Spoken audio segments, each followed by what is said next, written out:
It's beneath our feet on a carefree summer's day. We built our cities on it. We feed the world from it.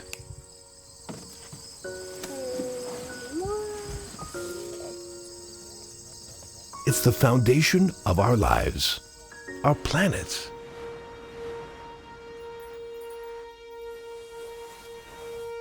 Soil. Most of us don't think too much about it. But without soil, where would we be? Soil, and healthy soil, is the reason that life can exist on land around the entire world. But soil, the complex material that keeps the planet alive and ticking, is literally disappearing beneath our feet. No soil, no farms. No farms, no food. About 40% of the soil we use for agriculture around the world is now classed as degraded. We have seriously damaged one of the essential elements that makes life on Earth possible. The silver lining is that soil can be saved. We can create healthy soil again, for our food and for our planet. To me, soil is the next frontier. Soil, our clean air and water, the food we eat, all comes from this loose mix of minerals, organisms, living and dead, air and water.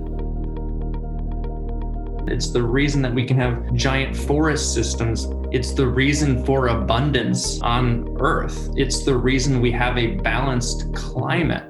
If soil wasn't there, we wouldn't be here. My name is Courtney White. I'm an author. I grew up in the American West. I live in New Mexico today.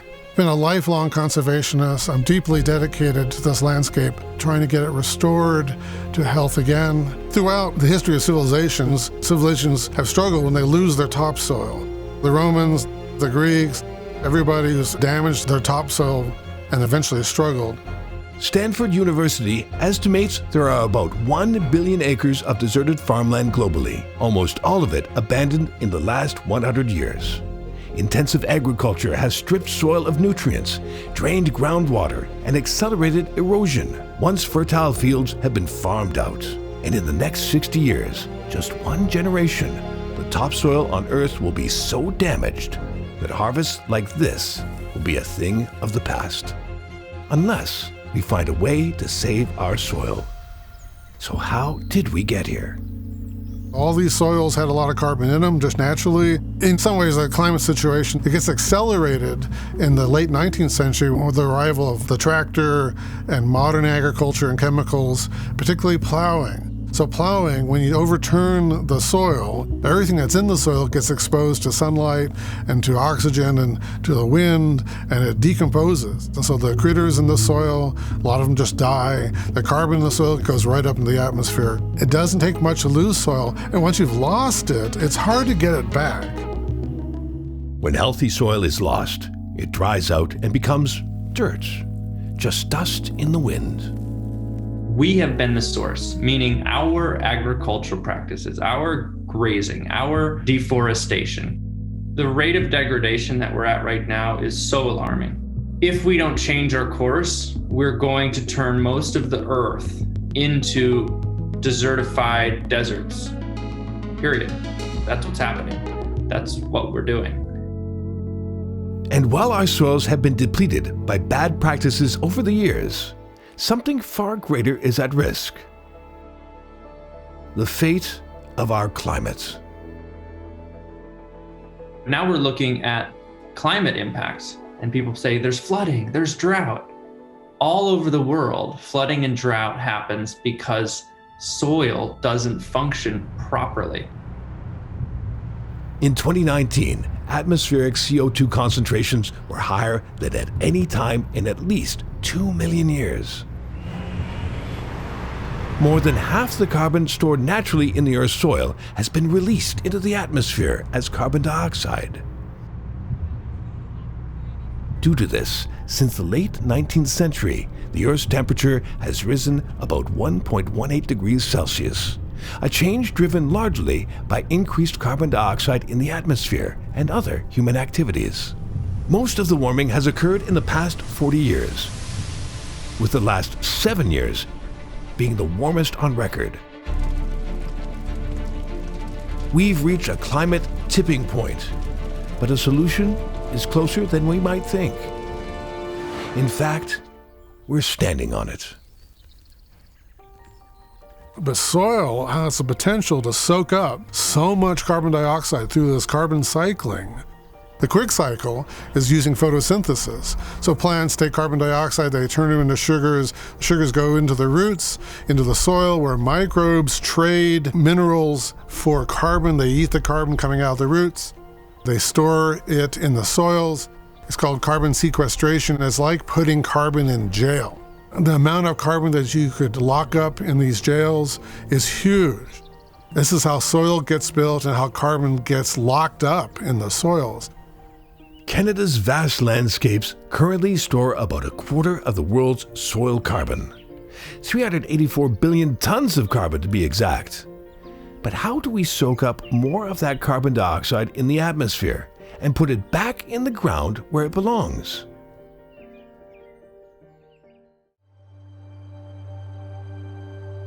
For thousands of years, we have mismanaged our soils, sending carbon dioxide into the atmosphere and warming our climate to critical levels. We're seeing desertified, degraded areas that are no longer usable. And humans have a choice. We can either continue degradation and go the path we're going now, or we can take degraded, depleted, barely functioning land and revive so that it becomes fertile again. 90% of agriculture across the world is degenerative, meaning it's degrading the ability of the land to function. Nearly a quarter of global greenhouse gas emissions responsible for the warming of the Earth's atmosphere have come from agricultural practices. But a new generation of farmers is helping to fight climate change from the ground up.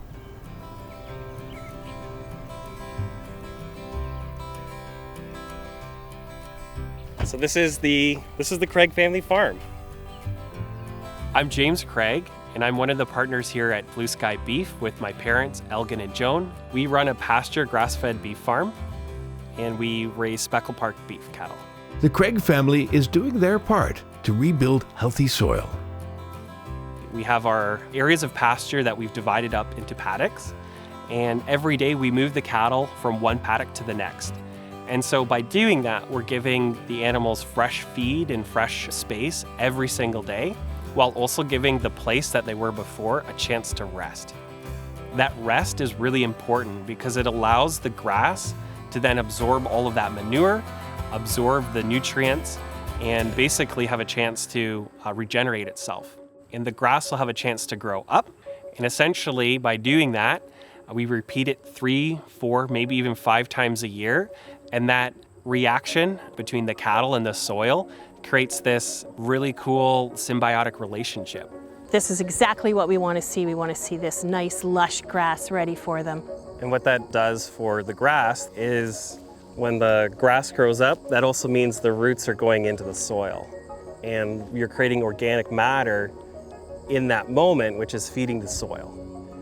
One of the things that fascinated me was that by using cattle, you can actually create carbon sinks. And so that was really exciting to understand that by growing food, you also could make an impact with climate change. Farms like these can help the planet by sequestering carbon in the roots of the grass and other plant tissues that use carbon dioxide from the air to grow. Storing the organic matter in the soil prevents it from re-entering the atmosphere as carbon dioxide, a major contributor to global warming. For every 1% increase in organic matter, an acre of soil draws down 10 more tons of carbon.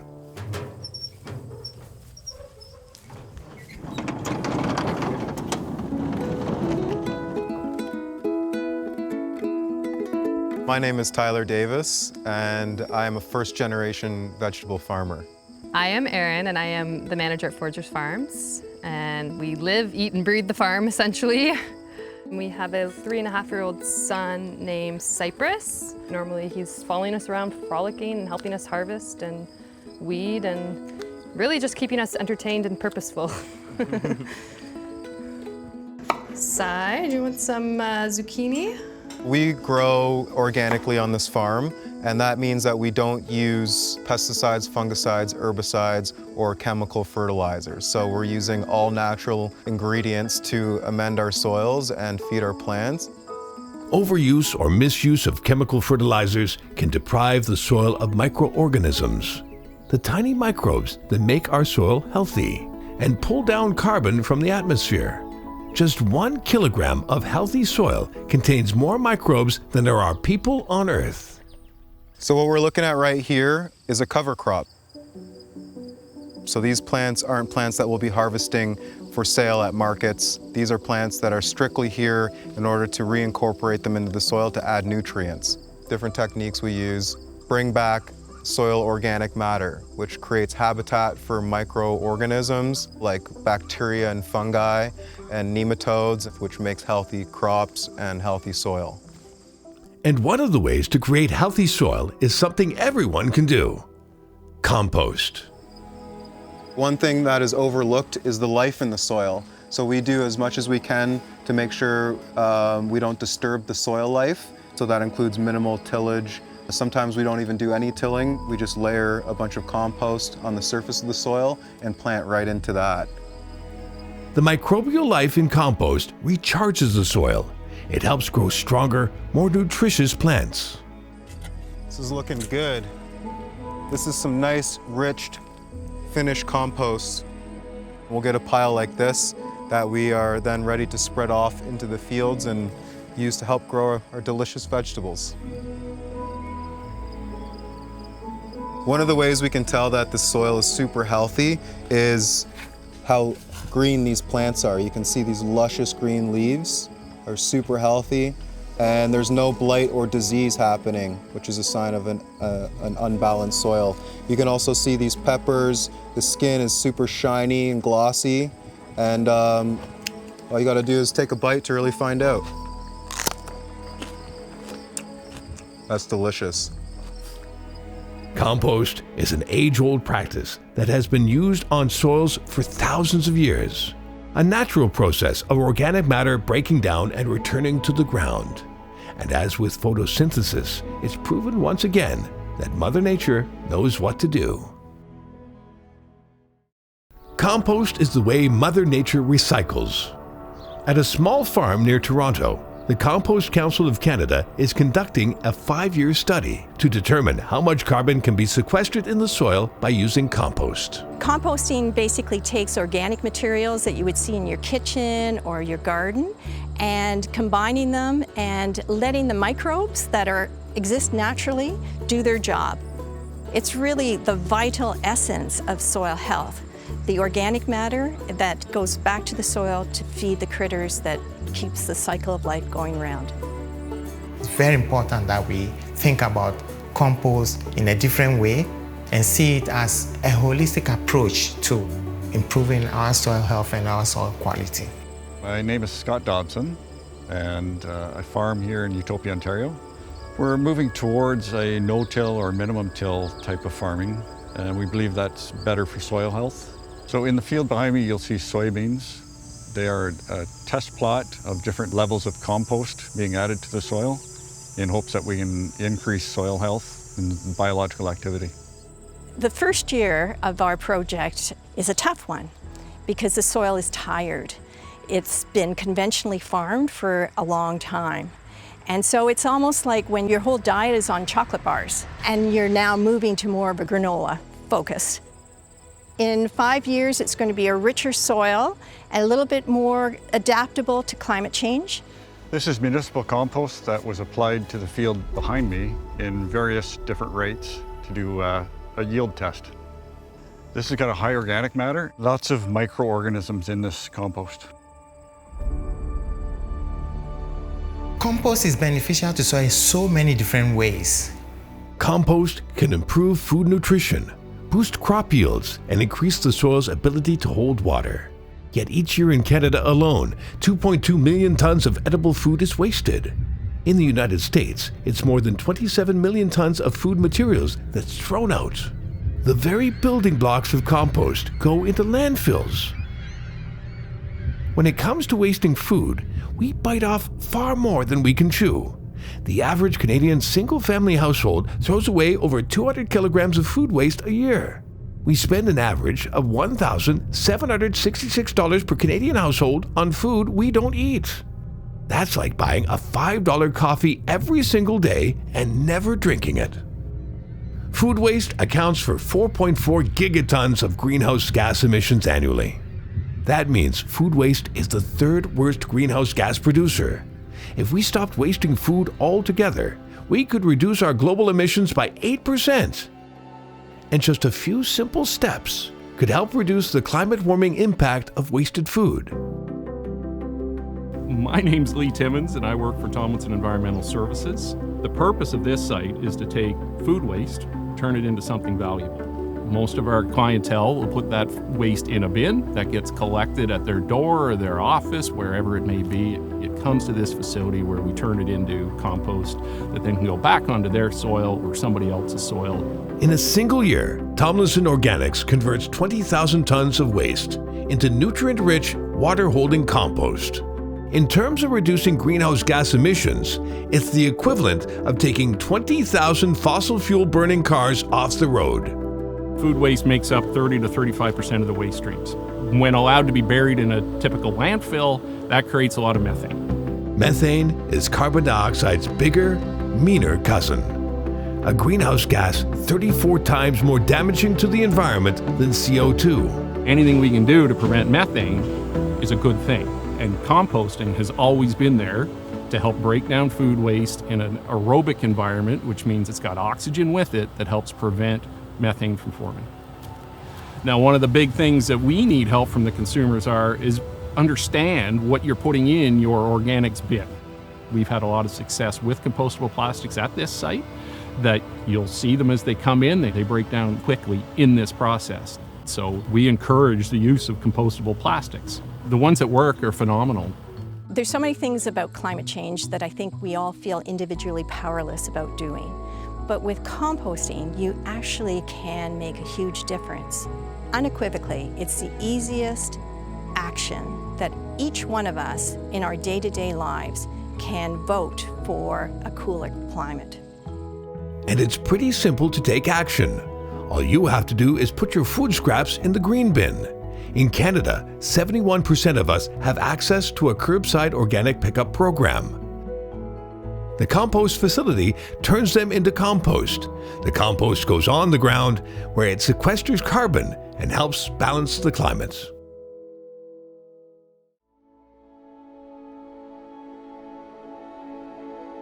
We are facing a climate crisis, but we have a simple choice.